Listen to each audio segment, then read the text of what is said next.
안녕하십니까. 저는 지금 나이를 벌써 마흔을 넘긴 검은 머리만큼이나 흰머리가 부쩍 많아진 여자입니다.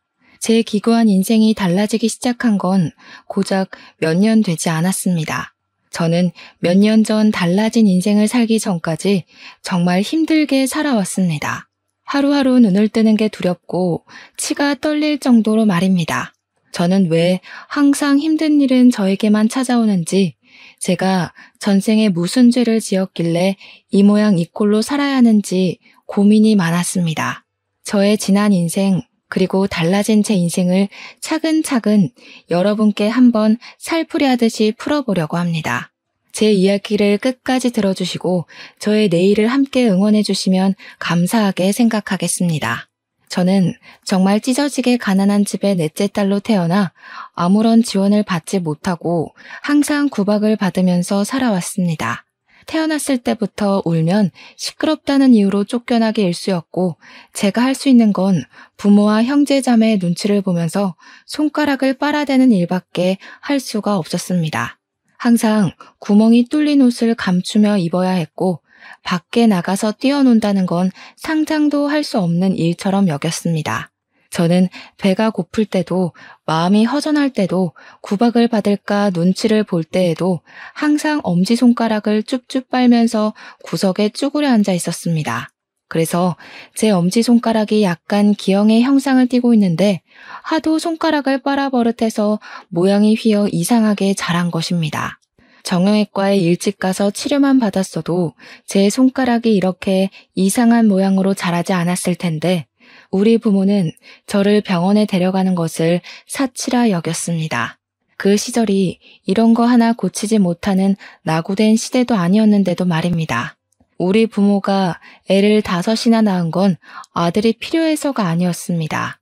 그냥 피임에 무지했던 부모는 생기는 대로 아이를 낳아 키운 것이죠. 아니, 키웠다기보다는 낳아놓고 방치를 했다는 표현이 더 어울릴 것 같습니다. 차라리 아들을 낳고 싶어서 어쩔 수 없이 딸을 줄줄이 낳은 것이라면 처지가 덜 슬펐을 수도 있겠다 싶을 정도였습니다. 첫째 오빠는 어릴 때 열병을 심하게 앓는 바람에 소아마비가 와서 몸의 반쪽을 절면서 지내는 사람이었습니다. 몸이 자기 마음대로 움직이지 않았기에 상당히 소심하고 누구든 자기를 도와야 한다고 생각하는 피해의식에 사로잡혀 있는 인간이었습니다. 제가 다른 일을 하느라 첫째 오빠가 움직이려고 할 때 도와주지 못하는 날이라도 생기면 첫째 오빠는 이렇게 사느니 죽는 게 낫겠다면서 부모 앞에서 난동을 부렸습니다. 제일 처음 낳은, 그것도 아들의 입에서 그런 소리가 나온다고 부모는 항상 울면서 저와 다른 형제들을 타박하고 구박을 했습니다. 특히 막내였던 제가 집에 붙어 있었던 시간이 제일 많았기 때문에 부모는 항상 제 탓을 하면서 첫째 오빠를 잘 돌보라고 신신당부를 했습니다. 지금은 몸을 사용하기 힘들어서 아무것도 못하는 중이지만, 나중에 의술이 발달하면 소아마비로 반을 절게 된 인간들도 다 고칠 수 있게 될 것이라며 버티라 하셨습니다. 둘째 언니는 아주 멀쩡했고 아주 똑똑했고 아주 당찬 사람이었습니다. 그래서 언니는 20살이 되자마자 집을 떠나 도망쳤습니다. 언니는 고등학교도 나오지 못한 채로 부모 대신 돈을 벌어야 하는 집안의 실질적인 가정이나 다름없는 사람이었습니다. 노예처럼 항상 아침부터 저녁 늦게까지 일을 했고, 벌어온 돈을 전부 부모에게 빼앗기는 삶을 살아야 했던 불우한 여자였습니다. 저는 언니보다 훨씬 더 어렸기에 집에서 첫째 오빠의 뒷바라지를 하고 있었고, 언니는 그런 제 몫의 돈까지 벌어오라는 부모의 말에 떠밀려 닥치는 대로 일을 해야 했습니다. 너무나도 필요한 일상에 언니가 시들어버린 풀떼기처럼 나불나불거릴 때서야 이 집을 떠나야지만 살 수 있을 거란 생각이 들었나 봅니다.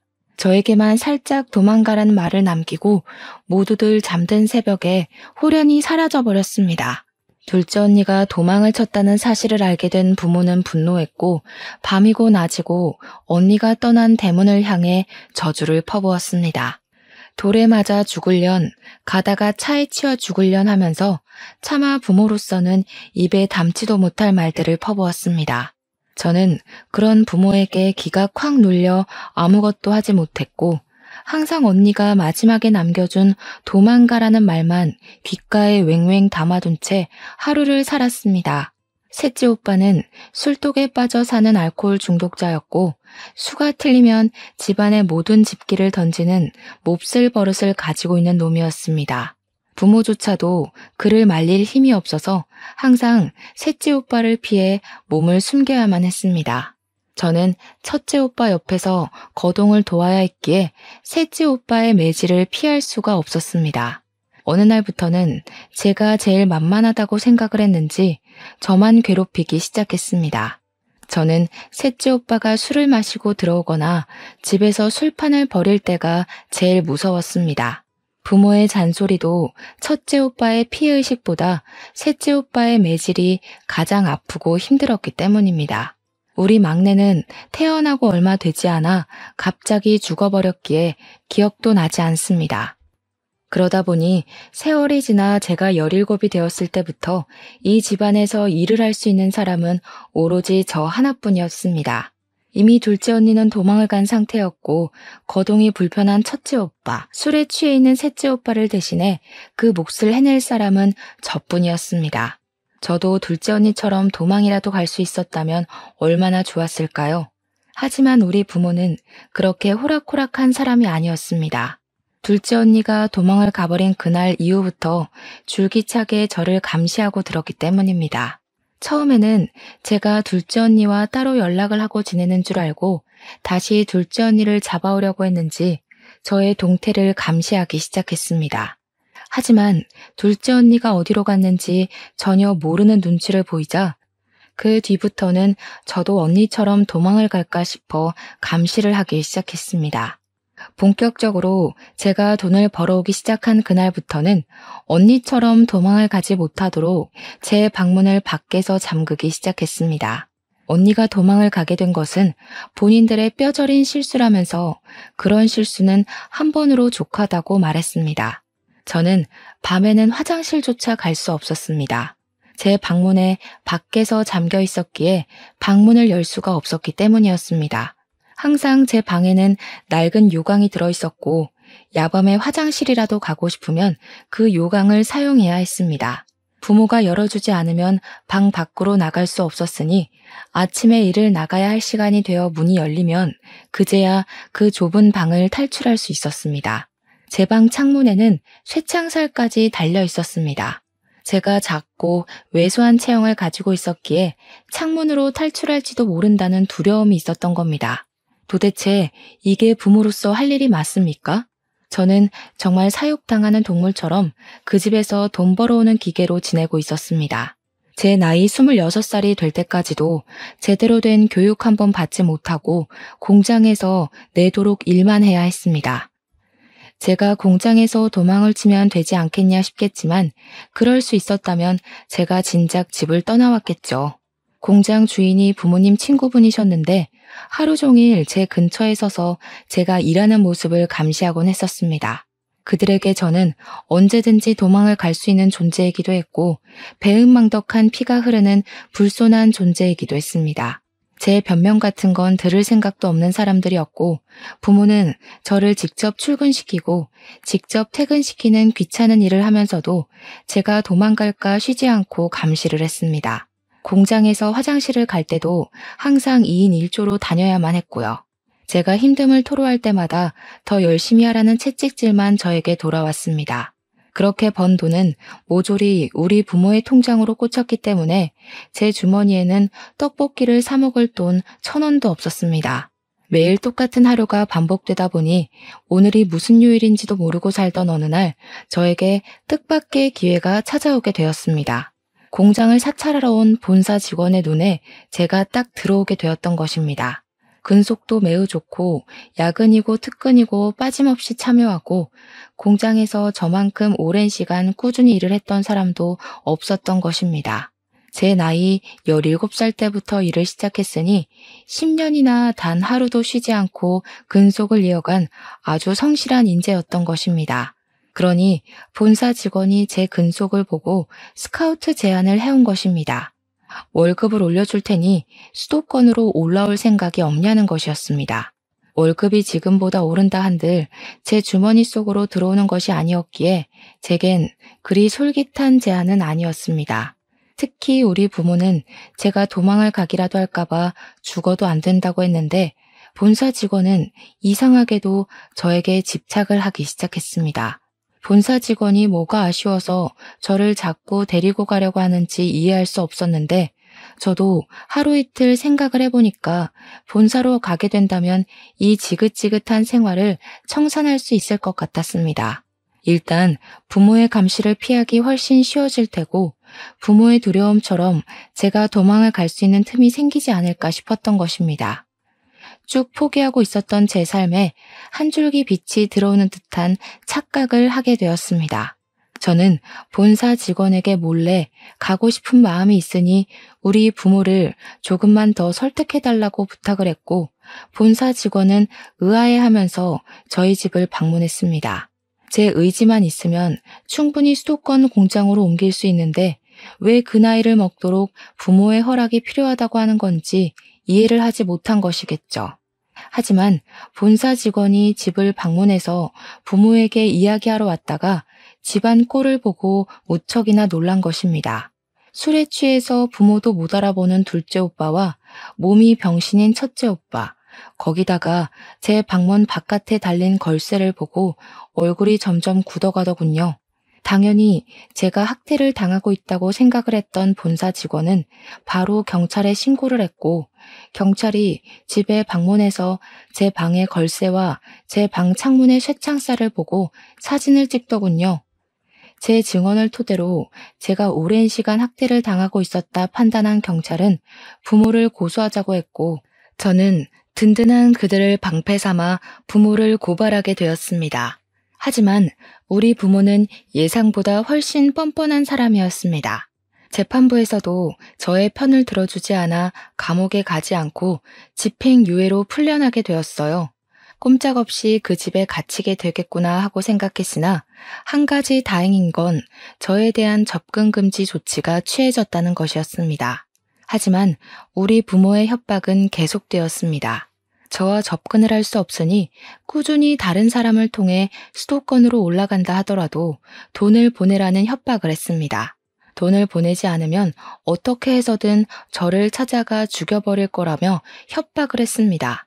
저는 오랜 시간 정서적 학대를 받아왔기에 그런 부모가 무서웠고 시키는 대로 꼼짝없이 할 수밖에 없었습니다. 수도권 공장 기숙사에 들어와 일을 하면서 모아둔 돈은 하나 없었고 밥 한 끼를 사 먹을 돈이 없는 날이 많아서 점심은 공장에서 주는 밥을 먹고 저녁은 물로 배를 채우면서 일을 했습니다. 회식하는 날만큼 즐거운 날이 또 없었죠. 그렇게 28살이 되었을 때 공장 직원 중 한 명이 저를 빤히 지켜보는 듯한 착각이 들었는데 어느 날 저에게 말을 걸더라고요. 혹시 제가 사채를 쓴 건가 싶어서 도울 일이 있을까 해서 말을 걸었다고 하더라고요.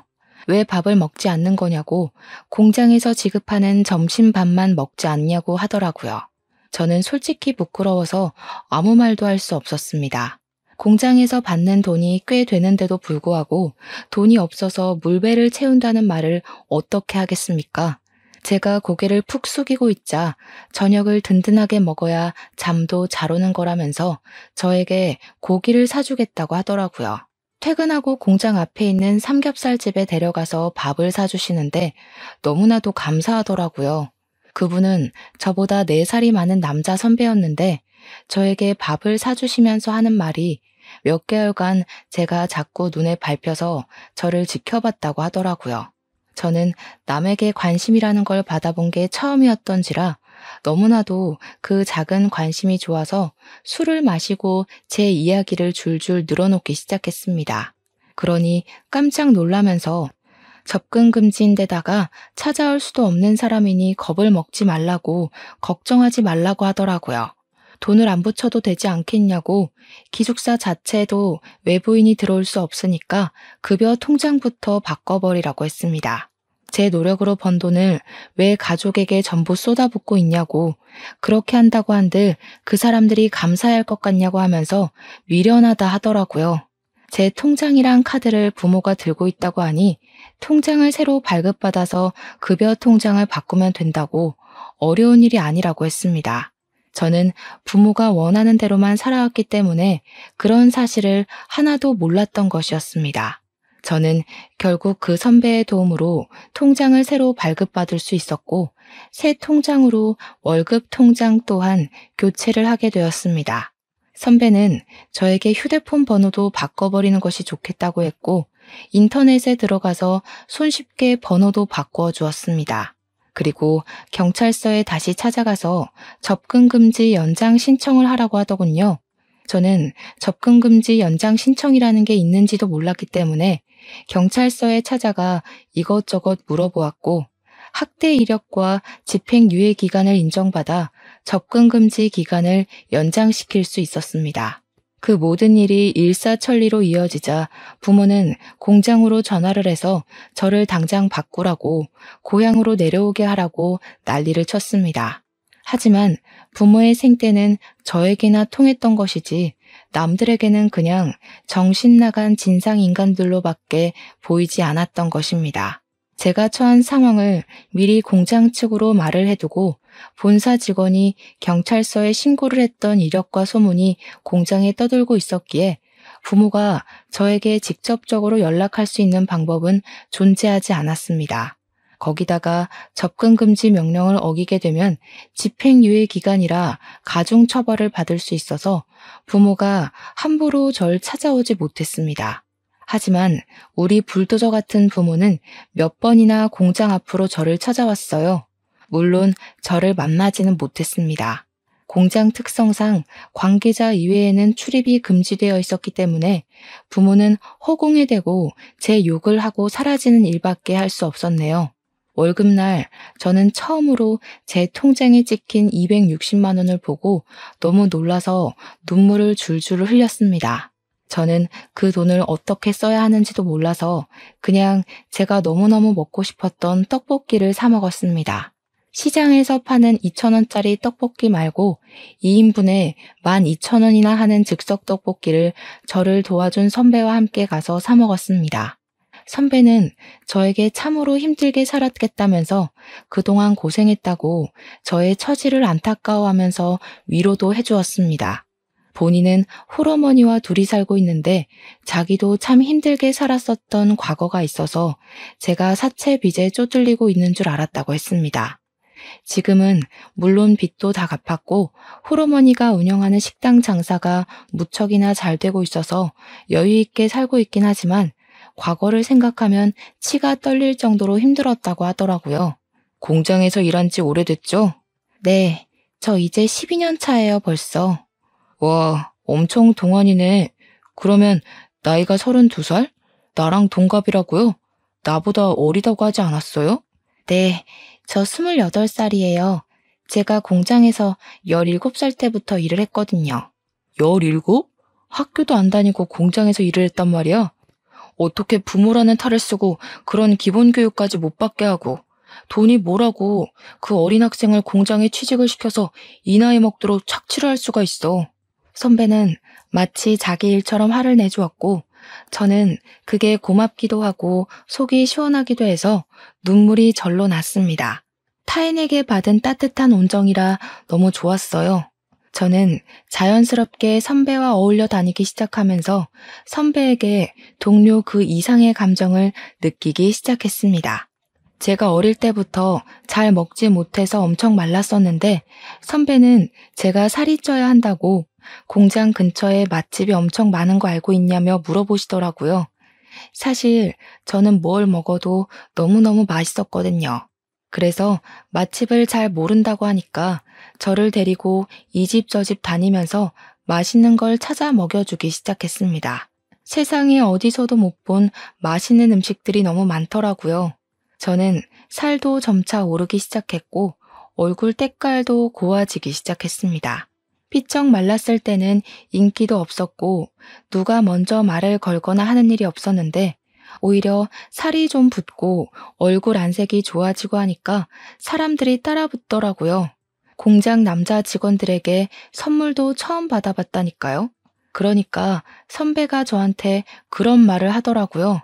자기 눈에만 보기 좋아진 게 아닌 것 같아서 조바심이 난다고. 자기랑 연애 한번 해보자고요. 주말마다 만났는데 그게 데이트였다는 건 알고 있냐고 하면서 앞으로도 자기랑만 데이트하자고 하는데 부끄럽지만 참 좋더라고요. 그렇게 저희는 연애라는 걸 본격적으로 시작했고 꼬박 1년을 만난 뒤 결혼을 하기로 결심을 가지게 되었습니다. 저는 식당을 운영 중이라는 시모의 가게에 찾아가서 인사를 드리게 되었는데 시모의 첫인상이 너무나도 무서워서 바짝 쫄았습니다.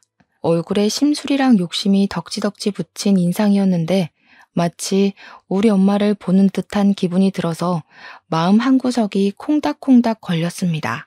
제가 인사를 드리고 나니까 갑자기 저한테 손이 좀 빠르냐고 물어보시더니 일을 도우라고 하면서 앞치마를 툭 던지시더라고요. 제가 늘 집에서 학습이 되었던 복종 반응이 있었기 때문에 아무렇지 않게 앞치마를 맸습니다. 그러니 남편이 저한테 지금 뭐 하는 거냐고 당장 앞치마를 벗으라고 이야기를 하더라고요. 시모를 향해서 인사를 드리러 온 거지 일하러 온 게 아니라면서 딱딱하게 얼굴을 굳히고 이야기를 했습니다. 그러니 시모가 자기한테는 인사도 나발이고 가게 일을 도와줄 사람이 더 필요하다고 하면서 일을 하라고 했고 저는 화를 내는 남편을 말렸습니다. 그렇게 그날 하루 종일 식당 일을 도왔고 그게 시모 눈에는 나쁘지 않게 보였는지 처음 인사를 드렸을 때보단 조금 누그러진 모습이었습니다. 제가 집안일을 어릴 때부터 도맡아 했기에 소질이 조금 있었거든요. 둘째 언니가 돈을 벌러 나간 이후부터 집안일은 모두 제 몫이었으니까요. 식당 일이 모두 끝나고 나서야 남편은 저와 결혼을 하려고 찾아온 거라고 했고 시모는 그때부터 본격적으로 저희 집 호구 조사를 시작하셨습니다. 저는 아무 말도 할 수 없었습니다. 저에게 가족은 두 번 다시는 만나고 싶지 않은 사람들이었기 때문에 딱히 설명할 말이 없었던 것입니다. 하지만 속일 수는 없었기에 제가 아는 선에 있어서 최대한 솔직하게 이야기를 했더니 시모가 인상을 팍 쓰면서 완전히 날뛰시더라고요. 이 결혼은 절대 반대라고 빠져도 너무 빠지는 집 처자를 데리고 온 거 아니냐면서 자기 눈에 흙 들어가기 전까지 안 된다고 면전에 대놓고 말씀을 하시더라고요. 제발 허락을 해달라며 남편과 저는 무릎을 꿇고 빌었고 시모는 무릎을 백날 꿇어봐야 죽어도 안 된다는 말만 반복하셨습니다. 시모의 결사반대에도 불구하고 저와 남편은 헤어질 수 없어서 결국 저희는 혼인신고부터 해버리자는 마음을 가지게 되었습니다. 결국 결혼식도 올리지 않고 혼인신고를 먼저 했고 기숙사를 나와 신혼집을 얻어 살림을 차렸습니다. 당연히 이야기를 전해들은 시모는 머리를 싸매고 누웠고 저희 신혼집을 찾아와 세간 살림을 다 뒤집어 엎으면서 화를 내셨습니다. 지금이라도 혼인신고 취소하고 엄마가 골라주는 여자 만나서 장가가라고. 하필이면 만나도 저런 불행덩어리를 만나. 시모의 말에 상처를 받았지만 저는 포기하지 않고 시모에게 잘 보이고 싶어서 열심히 노력을 했습니다. 시모의 음식점 장사가 엄청나게 잘 되고 있었기 때문에 항상 일손이 부족했거든요. 일하는 사람들이 꽤 있음에도 주방 일은 항상 밀려 있었습니다. 그래서 저는 일부러 주말에 공장을 쉴 때마다 시모의 가게에 찾아가서 일을 하기 시작했습니다. 처음에는 주걱으로 제 등을 때리면서 나가라고 꼴도 보기 싫다고 혼을 내셨지만 제가 꿋꿋하게 버티면서 꾸준히 찾아와 일을 하니까 일을 하는 동안에는 내버려 두시더라고요. 저는 예쁨을 받으려고 노력하는 짓을 금방 그만두었지만 꾸준히 식당 일은 도우면서 남편 얼굴에 먹칠은 하지 않으려고 노력했습니다. 그렇게 애매하게 허락을 받은 것도 아니고 내쳐진 것도 아닌 채로 주말마다 열심히 일을 하고 있었던 어느 날이었습니다. 그날은 평일에 하루 미뤘던 연차를 쓰고 시모 식당에서 일을 하고 있었는데 시모가 어느 테이블에 가더니 너무 반갑게 인사를 하시더라고요. 우리 공무원 선생님들 하면서 밥 먹으러 왔냐고 저에게는 한 번도 보여주신 적 없는 살가운 얼굴을 하시더라고요. 슬쩍 보니까 대여섯 명이 밥을 먹으러 왔는데 시모 말에 의하면 공무원으로 일하는 사람들인 것 같더라고요. 우리 공무원 선생이랑 우리 아들이랑 결혼했으면 너무너무 좋았을 텐데 말이야. 그러니 여자 공무원이 자기 남자친구 있다고 아드님도 좋은 사람 만나겠죠 하면서 말을 돌리시더라고요. 저는 씁쓸한 마음을 감추고 공무원이 안정적인 직장이긴 하지 하면서 속내를 삼키고 있는데 슬쩍 본 얼굴이 이상하게 낯이 익더라고요. 가까이 다가가서 보니까 글쎄 연락이 끊긴 지 십수년이 지난 우리 둘째 언니가 떡하니 앉아있는 게 아니겠습니까?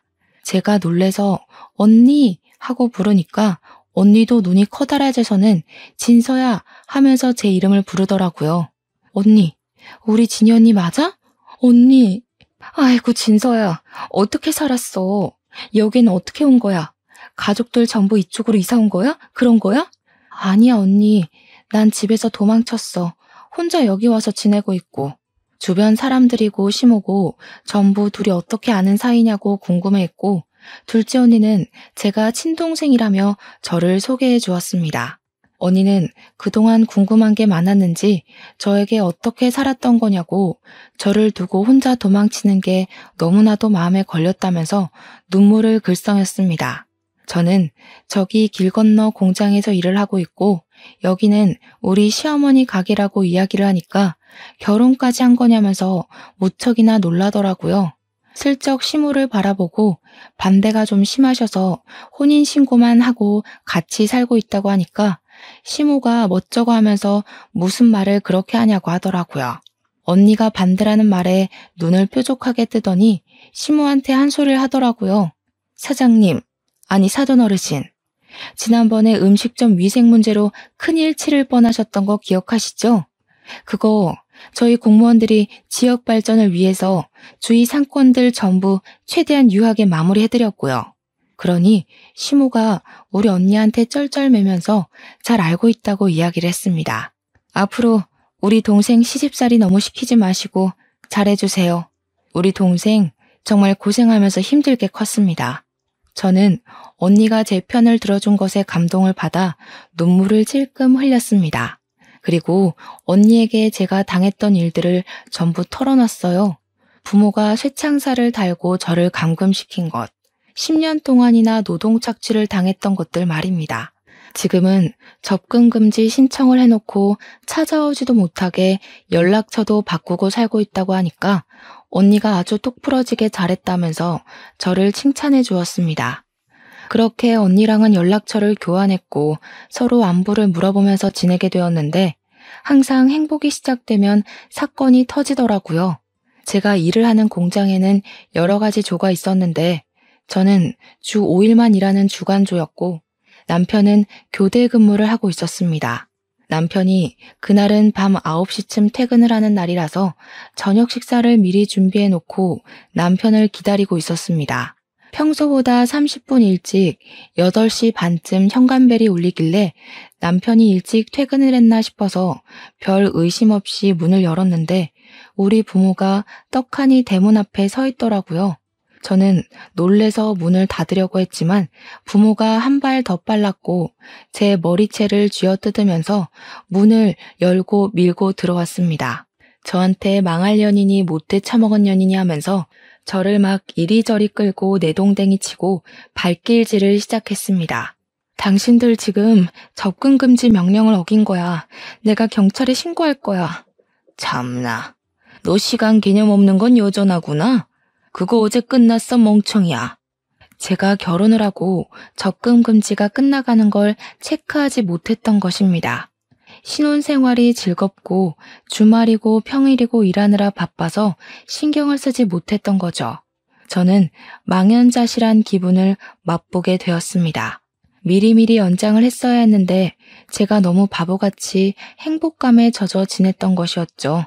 너 혼자 이런 집에서 잘 먹고 잘 살면 장땡인 줄 알아? 너 부모가 네 오빠들이 어떻게 지내는지도 모르고. 그러지 말고 당장 짐 싸. 당장 내려가게. 도대체 내가 여기서 지내는 건 어떻게 알고 찾아온 거야? 등본만 떼도 싹 다 나오는 걸 아직 모르고 살았니? 내가 가긴 어딜 가. 여기가 내 집이야. 나 결혼도 했고 이제 당신들이랑 같이 살면서 노예처럼 굴지 않을 거야. 나도 내 인생을 살 거라고. 제가 악다구니를 쓰는 사이에 우리 남편이 퇴근을 해서 집으로 돌아왔고 집안 꼴을 보고는 놀래서 거실로 들어왔습니다. 제가 주저앉아서 엉엉 울고 머리는 산발해서 있으니까 남편이 저에게 다가왔는데 그 순간 우리 아빠가 남편의 뺨을 세차게 쳤습니다. 네가 우리 딸을 꼬여낸 못된 놈이냐면서 소리를 지르고 남편은 이거 다 폭력이라고 신고하겠다고 맞서 싸웠습니다. 경찰을 부르겠다는 소리에 부모가 덜컥 겁을 먹었는지 잠시 조용해지더라고요. 자기들이 한 일이 불법적인 일이라는 걸 잘 알고 있는지 말로 하자고 하더니 남편과 저에게 무리한 요구를 시작했습니다. 우리도 돈만 꼬박꼬박 보내주면 이럴 일 없어. 매달 200만 원씩만 보내주면 우리도 조용히 고향 내려가서 살게. 도대체 200만 원이 네 집 개 이름입니까? 제가 한 달에 버는 돈이 잔업 다 해야 260만 원인데 어디서 200만 원을 달라고 하는 건지. 저는 절대로 못 준다고 날강도가 따로 없다고 바락바락 대들었습니다. 우리 남편도 제 의견에 동의를 하는지 그렇게는 드릴 수 없다고 이야기를 했습니다. 그러니 부모가 저를 낳고 키움값 받는 건데 뭐가 문제냐고 당당하게 말을 하는데 도대체 저를 키우는데 돈을 얼마나 썼다고 그런 말을 하는 건지 어이가 없더라고요. 손가락을 하도 빨아서 기형인 것도 매번 구멍난 누더기 옷만 입었던 것도 전부 물려받은 건데 저에게 드린 돈이 도대체 얼마인지 저도 궁금하더군요. 결국 남편이 경찰에 신고를 하겠다고 나서자 일단 본인들은 고향으로 내려갈 테니 돈은 꼬박꼬박 보내라면서 자기들 할 말만 하고 사라지더라고요. 저는 결국 서러운 마음에 언니에게 이 이야기를 했고 언니는 저에게 등본 열람을 막아놨어야 하는 거라고 이야기를 해주었습니다. 저는 몰랐는데 가족 간에도 등본 열람을 하지 못하게 막는 방법이 있다고 하더라고요. 그러면 주소지도 감출 수 있다고요. 언니가 공무원이었기에 그런 부분은 빠삭하게 알고 있었던 겁니다. 언니가 대신 처리를 해주겠다고 해서 저는 언니에게 모든 일을 맡겼습니다. 그래도 이미 집이 들통이 났기 때문에 다시 찾아올 방법은 얼마든지 있었죠. 이를 어찌해야 하나 고민을 하다가 저희는 결심을 했습니다. 일찍 전세를 빼고 시댁에 들어가서 살기로 말입니다. 시모는 저를 보면서 별 지랄을 다 하게 만든다고 구박을 주었지만 저희가 먼저 살아야 하지 않겠습니까?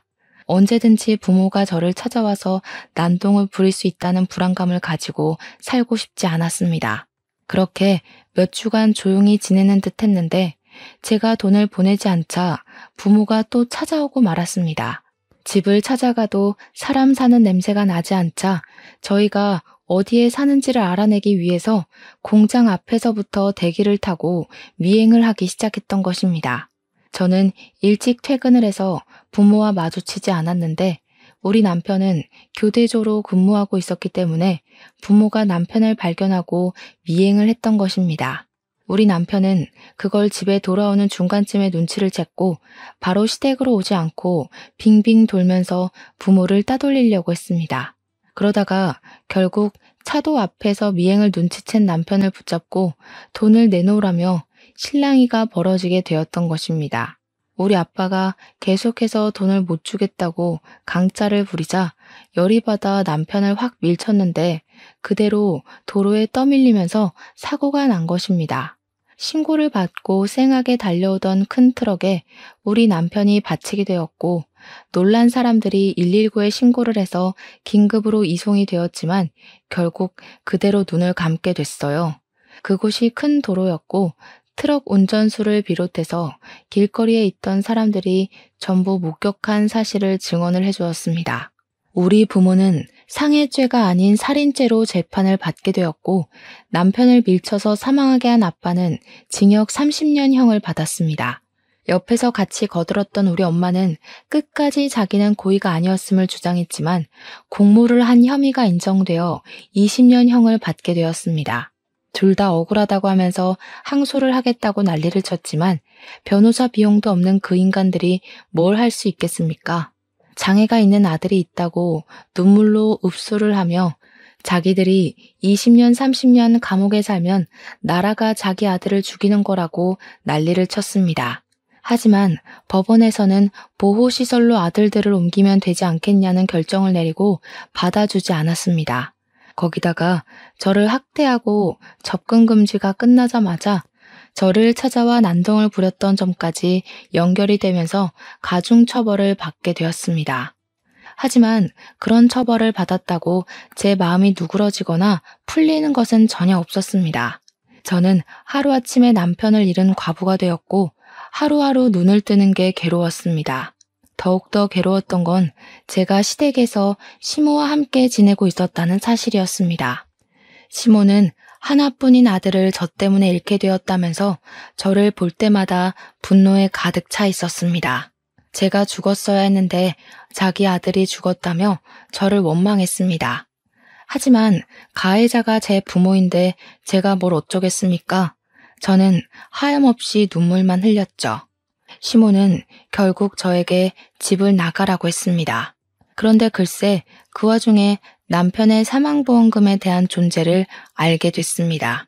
남편이 사망보험금을 제가 받을 수 있게 가입을 해줬었는데 그걸 시모가 알고 보험금을 내놓으라며 악다구니를 쓰기 시작했습니다.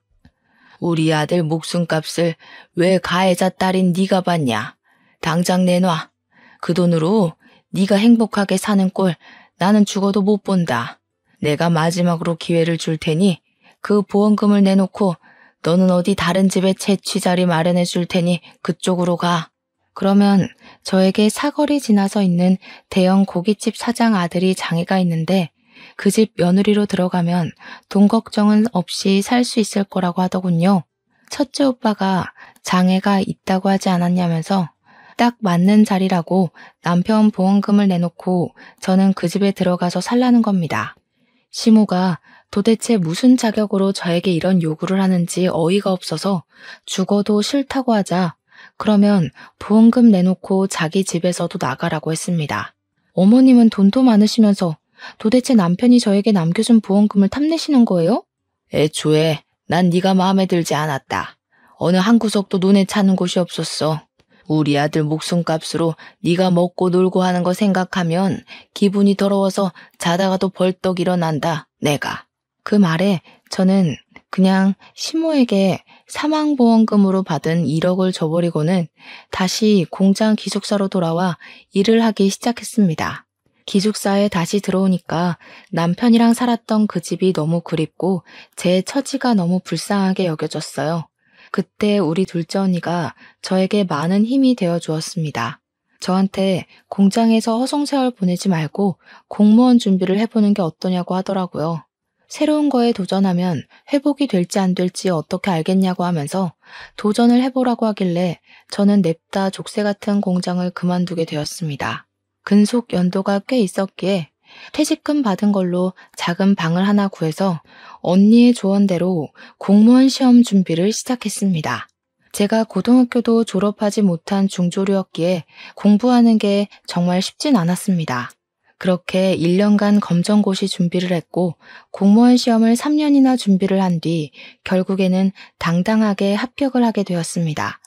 지방직으로 합격을 했던 터라 저는 전라도 순창에 있는 작은 동사무소에 발령을 받게 되었고 저는 또다시 타지로 떠나게 되었습니다.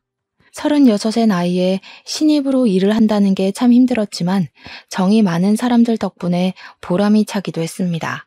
그렇게 나이가 40을 넘기고 저는 그 마을에 완벽하게 적응을 해서 열심히 봉사도 다니고 일도 하면서 하루를 바쁘게 살았습니다. 언니와는 간간히 연락을 하고 지냈고 여전히 그 동네에서 살고 있는 언니에게 많은 이야기를 듣게 되었습니다. 제가 제일 놀랐던 이야기는 시모의 식당에 불이 나는 바람에 갑자기 식당이 사라지고 어느 날부터 시모 또한 보이지 않는다는 이야기였습니다. 분명 불이 난 이후에 시모를 2번 봤었는데 이사를 간 것인지 뭔지 갑자기 동네에서 사라졌다고 하더라고요. 저는 궁금한 마음에 찾아가 볼까 생각을 하기도 했지만 저에게 그다지 좋았던 사람은 아니라서 그런 수고를 하진 않았습니다. 어느 날 지자체 프로그램으로 치매 요양원에 봉사를 하러 가게 되었는데 전라도 광주에 있는 요양원이었습니다. 요양원 할머니들의 영정 사진을 미리 찍어주는 봉사였는데 한 분 한 분 머리를 정리하고 사진을 찍으려던 순간이었어요. 아니 웬걸 저희 시모가 떡하니 있는 게 아니겠습니까? 너무 놀란 나머지 꾸민 장비를 죄에 놓치고 말았죠. 경기도에 있어야 할 시모가 왜 전라도에 있는지도 궁금했습니다. 요양보호사에게 물어보니까 이야기를 해주더군요. 김할머니요? 치매로 보호소를 전전긍긍하다가 여기로 오게 되었다고 하더라고요. 가족도 없고 며느리가 하나 있다고 하던데 등본 열람도 안 되게 해놔서 연락도 못했고요. 그 며느리가 바로 저 아니겠습니까? 시모가 치매라는 것도 너무나도 놀라웠습니다. 증상이 꽤 심해서 아예 기억을 못한다고 하더라고요. 저는 시모에게 다가가서 혹시 저를 알아볼까 싶어서 물어보았습니다. 혹시 저 알아보시겠어요? 너, 자개장, 건드리지 마. 너 자개장. 저는 자개장을 외치는 시모의 증상이 정말 심하구나 싶었습니다.